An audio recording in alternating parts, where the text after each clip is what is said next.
Magandang araw po sa bawat isa sa inyo. Welcome back to our 365 Daily Devotions. Now, yung napagdesisyonan ko po na devotion natin this week ay continuation po nung Soli Deo Gloria.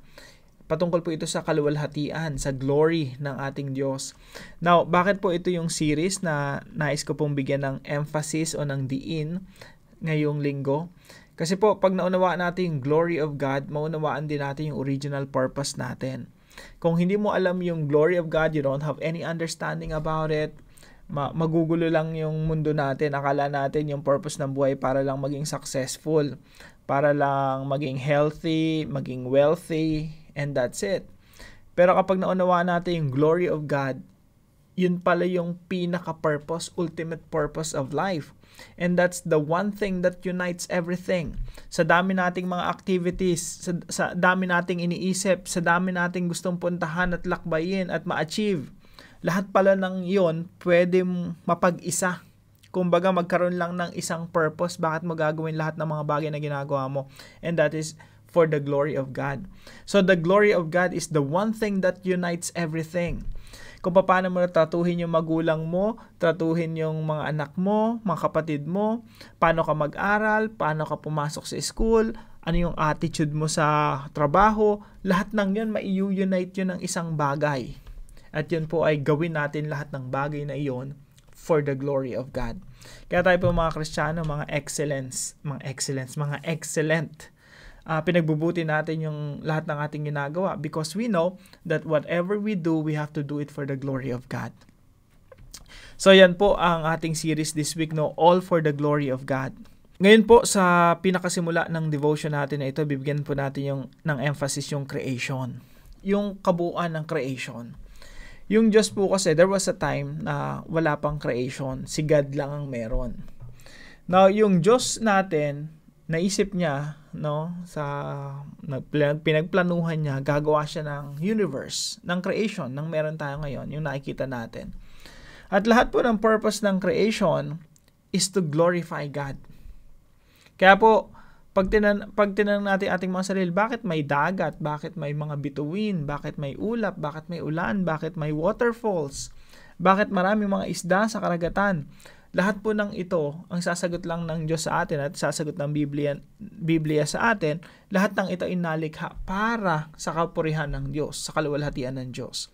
So we can say that we are living in a God-centered universe. Yung buong universe, ang sentro niyan, hindi ang araw, hindi ang earth, hindi ang kung anumang galaxy. Ang sentro ng buong universe ay ang Diyos.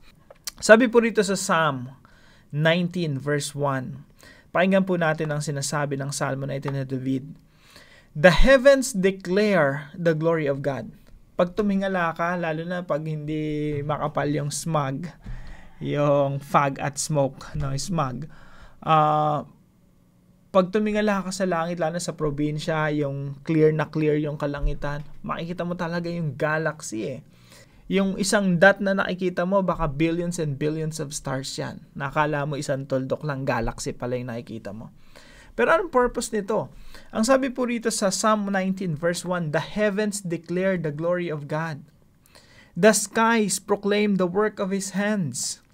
Day after day they pour forth speech. Night after night they reveal knowledge.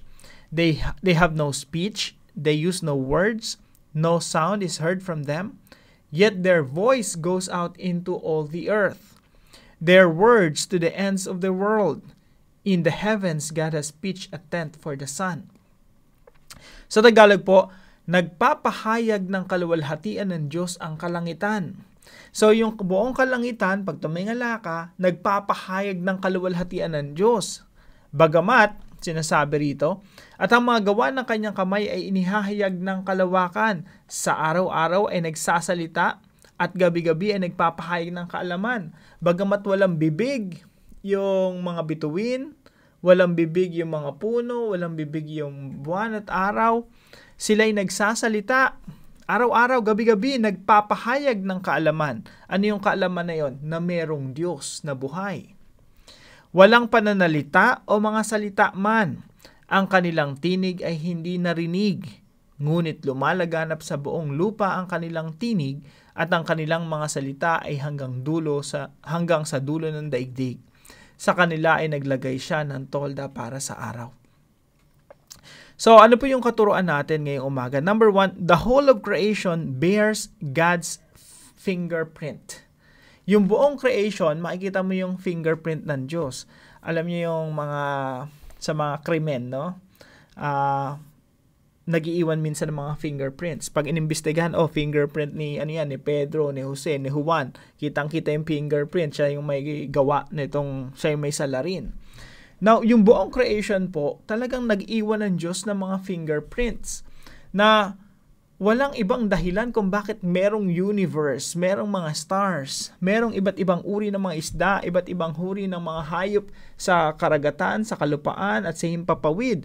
Lahat ng yun, ang dahilan lang nun, Diyos, the creator of all things, nag-iwan siya ng mga fingerprints. Kaya napakaganda ng buong creation. The whole of creation bears God's fingerprint.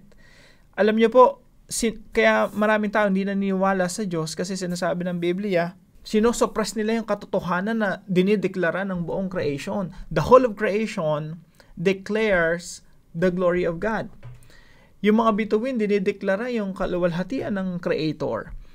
Pero yung puso natin, dahil tayo makasalanan, sinosuppress natin yung ganung katotohanan. At nagkakaroon tayo ng seared conscience. Kumbaga alam niyo, namamanhid tayo. Minamanhid natin yung ating sarili sa kasinungalingan na minsan hindi na tumatalab sa atin yung katotohanan. Bagamat punong-puno ng fingerprints ng Diyos yung buong creation, nagsisimula na tayong isipin na walang Diyos. No? At yung interpretation ng mga ibang mga scientists sa creation, nagmula ito sa wala. No? Mas mahirap pa ng palatayahan yon na everything came from nothing. So, pangalawang katuruan po, the whole of creation declares His glory. Kaya sabi po rito, the heavens declare the glory of God. The skies proclaim the work of His hands. So, may fingerprints, yung buong creation. Tingnan mo yung kagandahan ng mga isda. Ako, minsan, pag sumisisid sa ilalim ng dagat, nakikita ko yung mga kagandahan ng mga isda. Nakikita ko yung fingerprints ng Diyos. And at the same time, hindi man sila nagsasalita, I can feel, I can hear that these creatures, they're declaring the glory of God. So sabi po rito, the heavens declare the glory of God. Nagpapahayag ng kaluwalhatian ng Diyos ang kalangitan. Kaya po, kahit saan ka magpunta, makikita mo yung kapahayagan ng creation patungkol sa Creator. Yung creation, evidence yan ng Creator.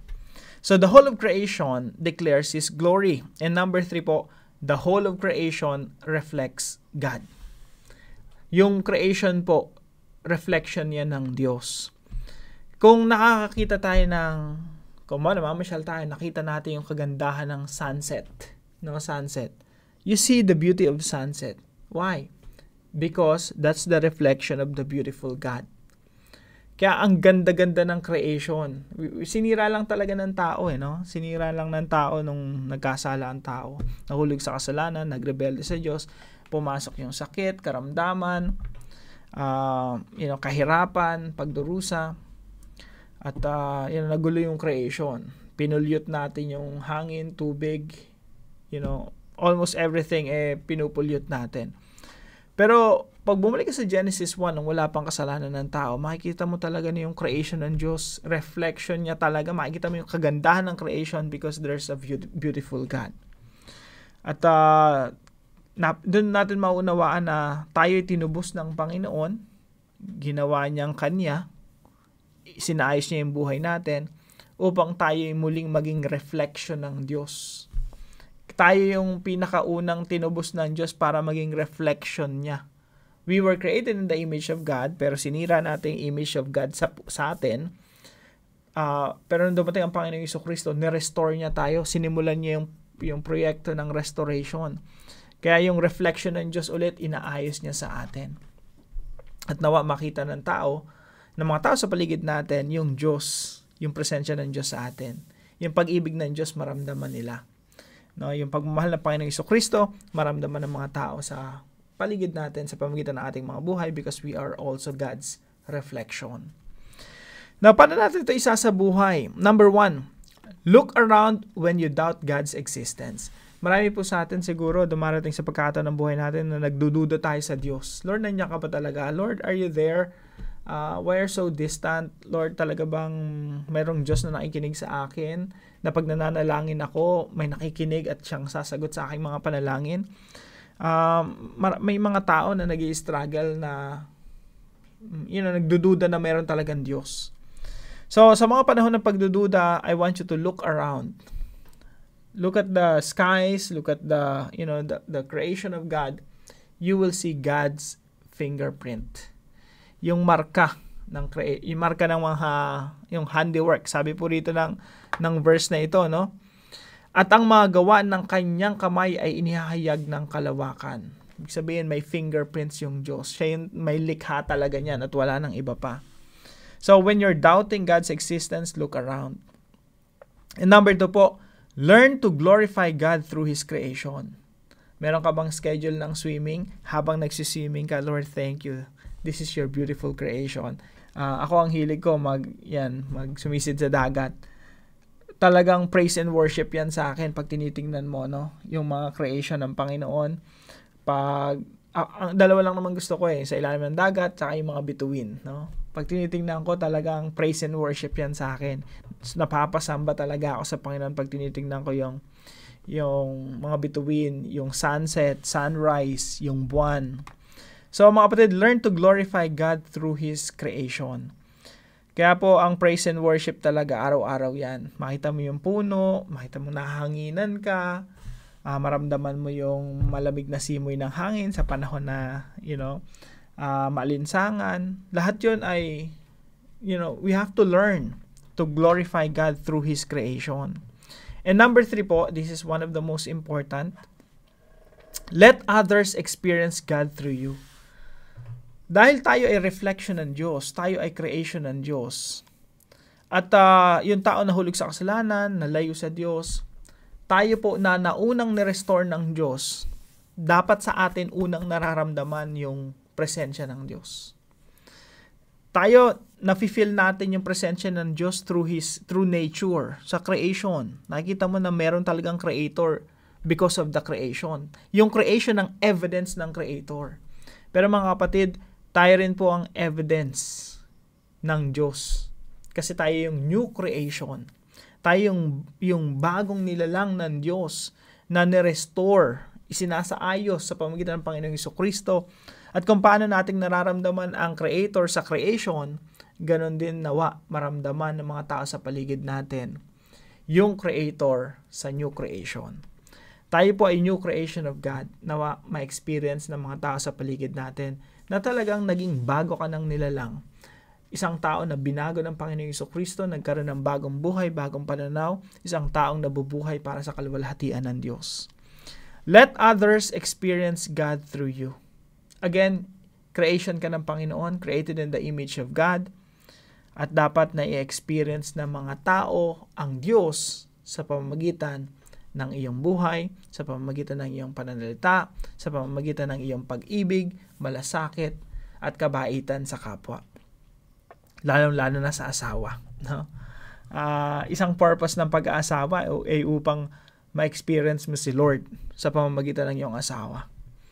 Na-experience mo yung pagmamahal ni Lord sa pamamagitan ng iyong asawa.